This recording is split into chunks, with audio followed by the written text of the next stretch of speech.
Hello दोस्तों, स्वागत है आप सभी का एजुकेटेड भारत में।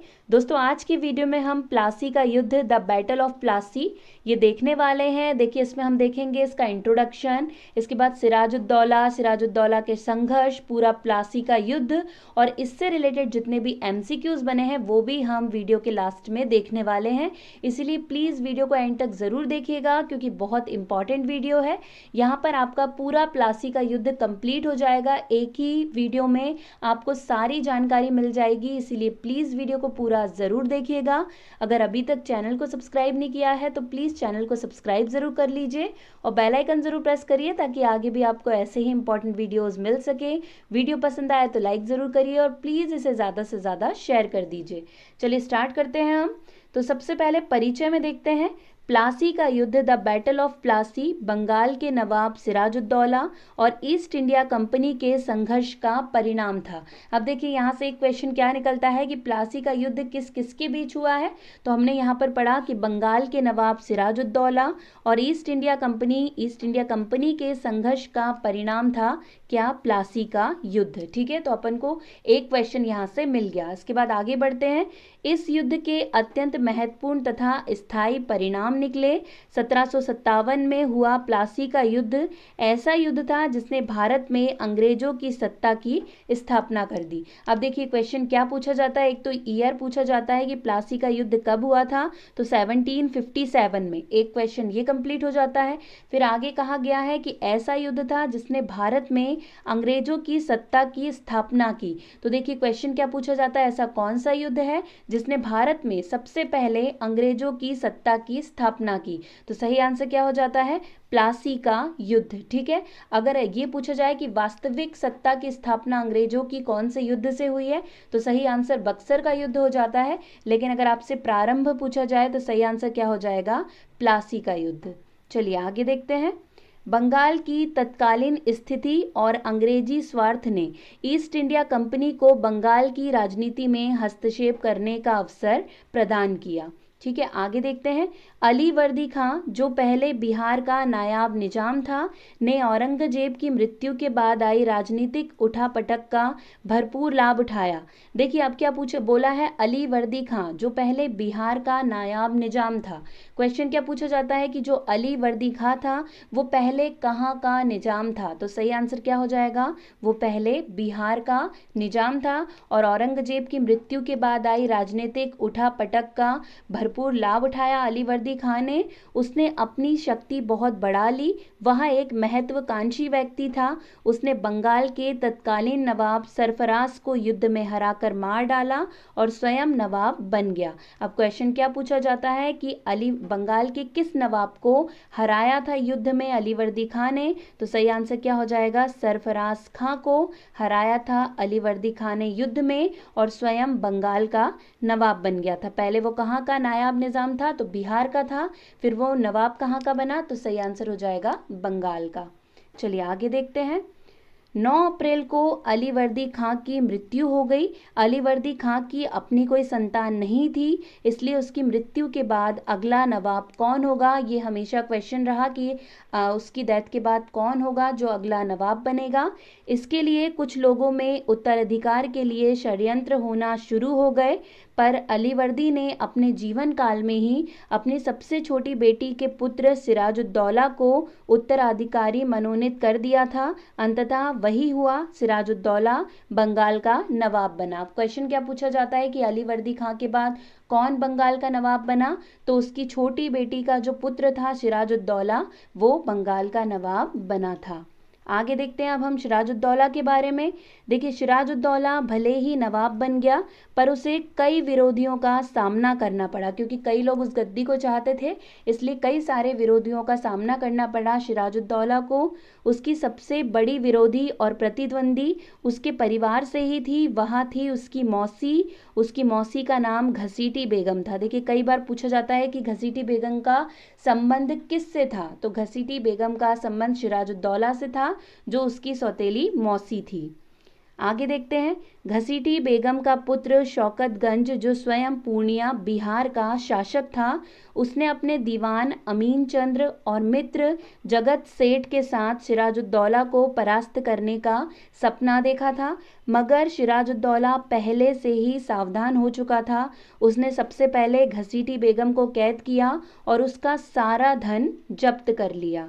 इससे शौकतगंज भयभीत हो गया और उसने सिराजुद्दौला के प्रति वफादार रहने का वचन दिया, पर सिराजुद्दौला ने बाद में उसे युद्ध में हराकर मार डाला। ठीक है, तो इनका नाम भी कई बार पूछा जाता है, चाहे घसीटी बेगम का हो या शौकतगंज का हो, इसलिए हम इतना डीप पढ़ रहे हैं ताकि आपको कंप्लीट नॉलेज मिल सके। चलिए आगे देखते हैं। इधर ईस्ट इंडिया कंपनी अपनी स्थिति मजबूत कर चुकी थी। दक्षिण में फ्रांसीसियों को हराकर अंग्रेजों के हौसले बहुत बुलंद हो चुके थे, मगर वे बंगाल में भी अपना प्रभुत्व जमाना चाहते थे। पर अलीवर्दी खान ने पहले से ही सिराजुद्दौला को सलाह दे दिया था कि किसी भी हालत में अंग्रेजों का दखल बंगाल में नहीं होना चाहिए, इसीलिए सिराजुद्दौला भी अंग्रेजों को लेकर सशंकित था।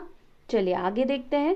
अब देखते हैं कौन कौन से संघर्ष हुए हैं सिराजुद्दौला और अंग्रेजों के बीच, ये भी कई बार पूछा जाता है। तो देखिए, सिराजुद्दौला ने अंग्रेजों को फोर्ट विलियम किले को नष्ट करने का आदेश दिया, जिसको अंग्रेजों ने ठुकरा दिया। ठीक है, ये क्वेश्चन भी पूछा जाता है कि फोर्ट विलियम किले को नष्ट करने का आदेश किसने दिया था, तो सही आंसर हो जाता है सिराजुद्दौला ने, लेकिन इसको अंग्रेजों ने ठुकरा दिया था।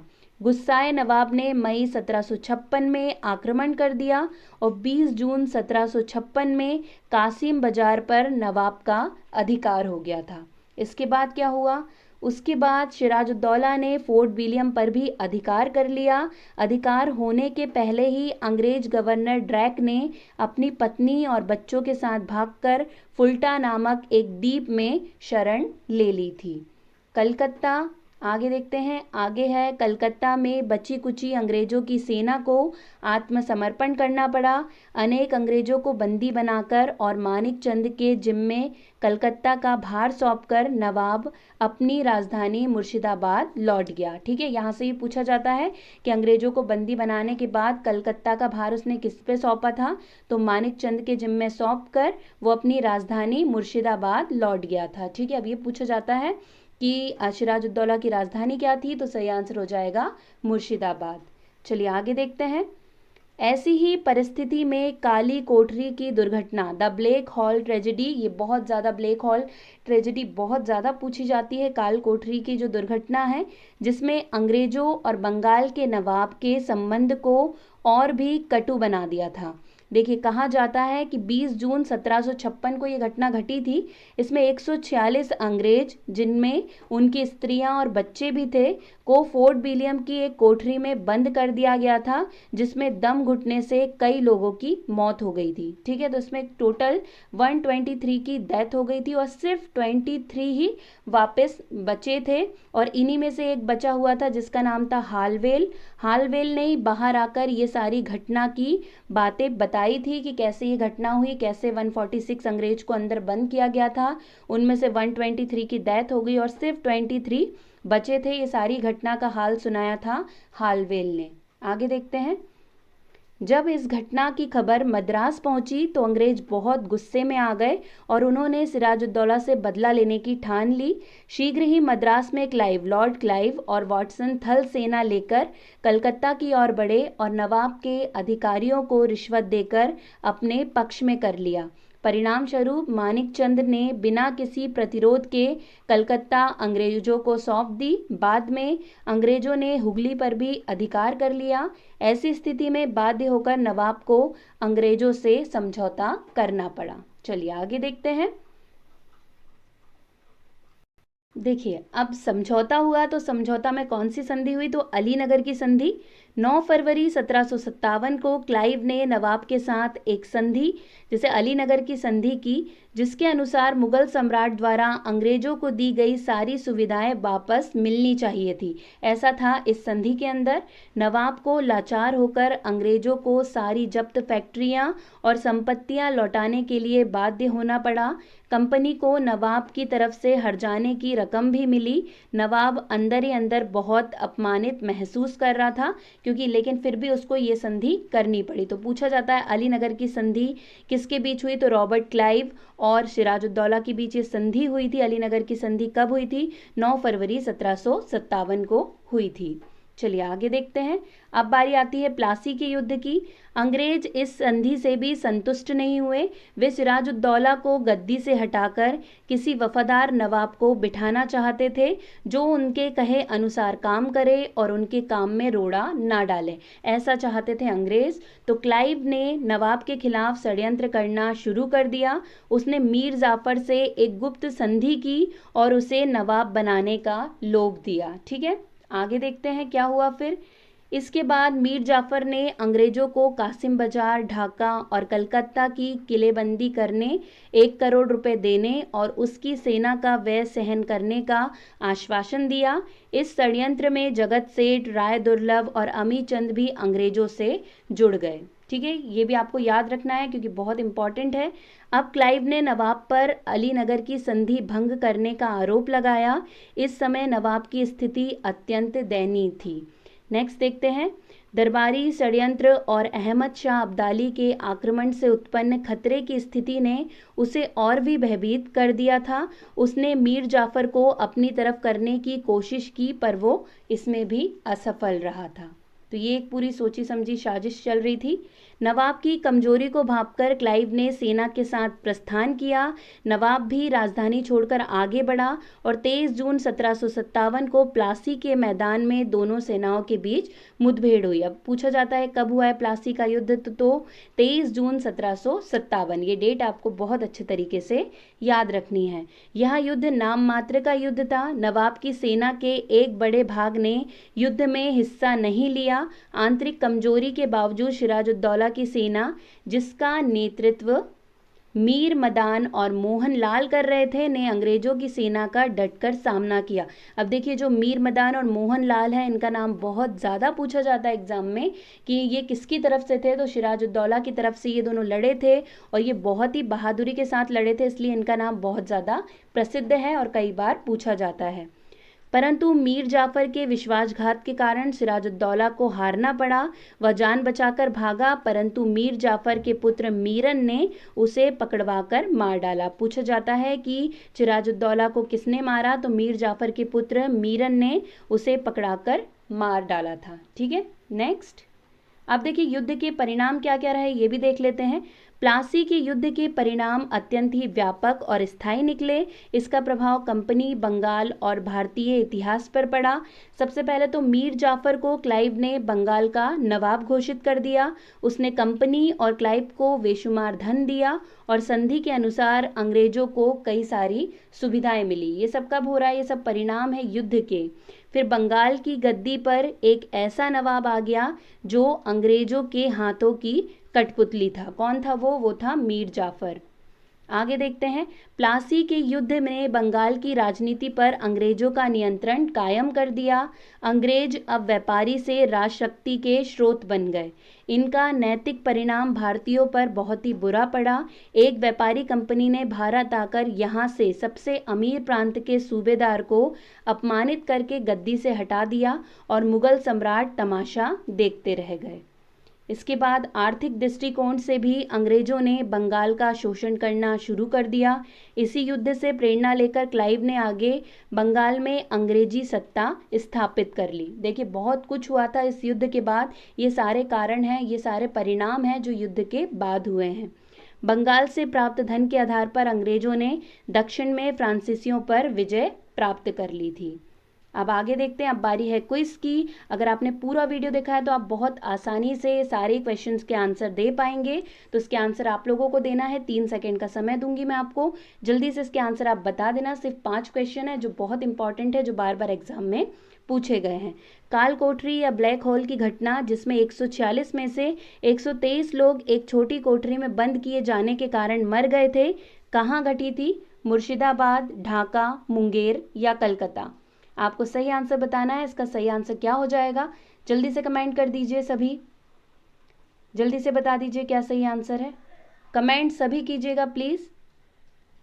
चलिए, इसका सही आंसर है डी, कलकत्ता। ठीक है, जो ब्लैक होल या काल कोठरी की जो घटना हुई थी वो कलकत्ता में हुई थी। नेक्स्ट, प्लासी का युद्ध कब हुआ था? बहुत ज़्यादा इंपॉर्टेंट क्वेश्चन है। सही आंसर बता दीजिए। इसका सही आंसर क्या हो जाएगा ABCD में से?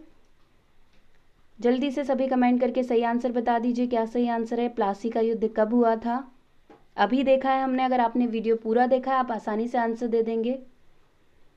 चलिए, इसका सही आंसर है ए, 23 जून 1757 को प्लासी का युद्ध हुआ था। नेक्स्ट, निम्नलिखित में से कौन सा युद्ध था जिसने भारत में ब्रिटिश प्रभुत्व प्रारंभ किया?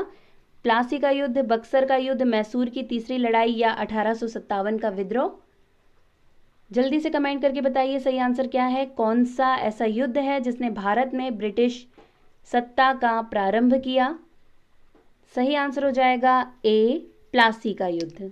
नेक्स्ट, 1757 में सिराजुद्दौला किसके द्वारा पराजित किया गया? इसका सही आंसर क्या हो जाएगा? कैनिंग, हेस्टिंग्स, क्लाइव या कॉर्नवालिस? सही आंसर बताना है, क्या हो जाएगा?